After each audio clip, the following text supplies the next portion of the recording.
যে কোনো অনুষ্ঠান বা দাওয়াতে এই কাবাবটি ছাড়া আসলে চলেই না। হ্যালো ভিউয়ার্স, আসসালামু আলাইকুম। আজকে আমি সেই লোভনীয় স্বামী কাবাবের রেসিপি নিয়ে আপনাদের সামনে হাজির হয়েছি। প্রথমে আমি একটি প্যানে নিয়ে নিয়েছি আধা কেজি গরুর মাংস। এখানে কিন্তু হাড় ছাড়া গরুর মাংসটাই আমি ব্যবহার করেছি। তারপরে দিয়েছি ১ কাপ পরিমাণ ছোলার ডাল। এই ডালগুলো একটু বেশি মনে হচ্ছে কারণ আমি কিছুক্ষণ ভিজিয়ে রেখেছিলাম। এরপর এতে দিয়েছি ১ টেবিল চামচ পরিমাণ রসুন বাটা, ১ টেবিল চামচ থেকে একটু কম আদা বাটা, তারপর হচ্ছে আধা টেবিল চামচ জিরা গুঁড়ো আর আধা টেবিল চামচ থেকে একটু কম গরম মশলা গুঁড়ো। এরপর দিয়ে দিয়েছি আধা চা চামচ হলুদের গুঁড়ো আর ১ চা চামচ পরিমাণ মরিচের গুঁড়ো। এরপর এতে দিয়েছি স্বাদ মতো লবণ।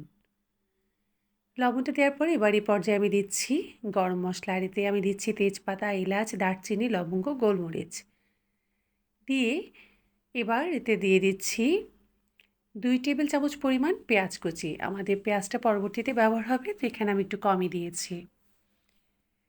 দেওয়ার পর এখন আমি দিয়েছি পানি।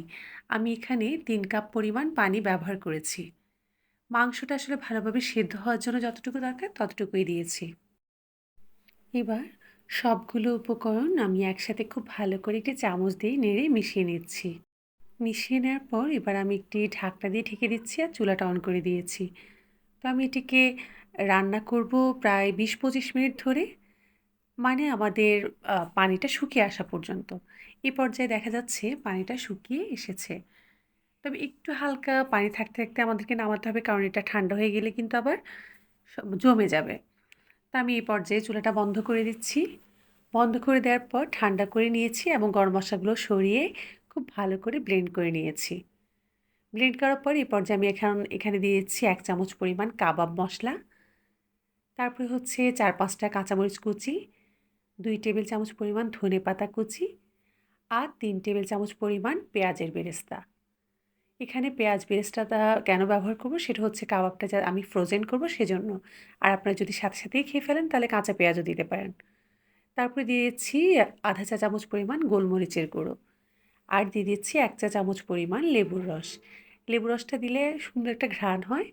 আপনার ইচ্ছে করে দিতেও পারেন আবার নাও দিতে পারেন। তবে দিলে ঘ্রাণটা ভালো হয়। খুব ভালো করে মিশিয়ে নিচ্ছি। খুব ভালো করে মিশিয়ে নেওয়ার পর এবার এই পর্যায়ে আমি দিয়েছি একটি ডিম। এখানে আপনাদের ডিমের সাইজটা যদি একটু বেশি বড় হয় আপনার পুরো ডিমটা না দিলেও হবে। তো আমার ডিমের সাইজটা ছিল মিডিয়াম, তো আমি পুরোটাই দিয়ে দিয়েছি। তারপরে আমি গোল, গোল করে গোল শেপ কাবাবের শেপটা যেভাবে হয় সেভাবে করে নিয়ে নিয়েছি। একটু মোটা, মোটা করে রাখতে হবে, একদম পাতলা করা যাবে না। তো আমি ১ম এ একটি ট্রেতে নিয়ে নিচ্ছি, এগুলো আমি ফ্রোজেন করব। তো একটু গ্যাপ রেখে রেখেছি আর এই অবস্থায় ফ্রিজে রেখে দিয়েছি। আর বাকি কয়েকটিকে আমি এখন ভেজে দেখাচ্ছি। এজন্য চুলায় একটি কড়াই বসিয়ে দিয়েছি আর পর্যাপ্ত পরিমাণে তেল দিয়ে দিয়েছি। তেলটা একটু গরম হওয়ার পর আমি কাবাবগুলো দিয়ে দিচ্ছি। এক্ষেত্রে একটি ট্রিক্স হচ্ছে একসাথে কিন্তু বেশি কাবাব দেয়া যাবে না। আপনাকে তেলটা আবার পাত্র বুঝে কাবাবটা দিতে হবে। তো আমি আ কাবাবগুলো দিয়ে দিচ্ছি। আমি এখানে ৫ টি কাবাব দিয়ে দিলাম। দিয়ে এপিঠ-ওপিঠ করে ভেজে নিচ্ছি। তবে ধরেই কাবাবগুলো নাড়া যাবে না।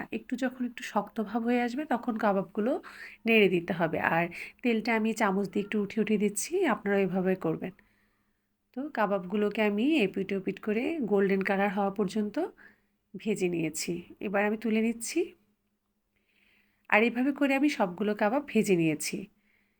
আর বাকিগুলো যেগুলো ছিল সেগুলো আমি ফ্রিজে বক্সে করে রেখে দিয়েছি। তো এভাবে আমার হয়ে গেল স্বামী কাবাব। এটি আপনি পোলাও বলেন, ভাত, ফ্রাইড রাইস যেকোনো কিছুর সাথে খেতেই কিন্তু দারুণ লাগে। আশা করি আজকে আমার রেসিপিটি আপনাদের ভালো লেগেছে। আর যদি আমার রেসিপিগুলো আপনাদের ভালো লেগে থাকে অবশ্যই লাইক, কমেন্ট করে পাশে থাকবেন। আর সবাই ভালো থাকবেন। আল্লাহ হাফিজ।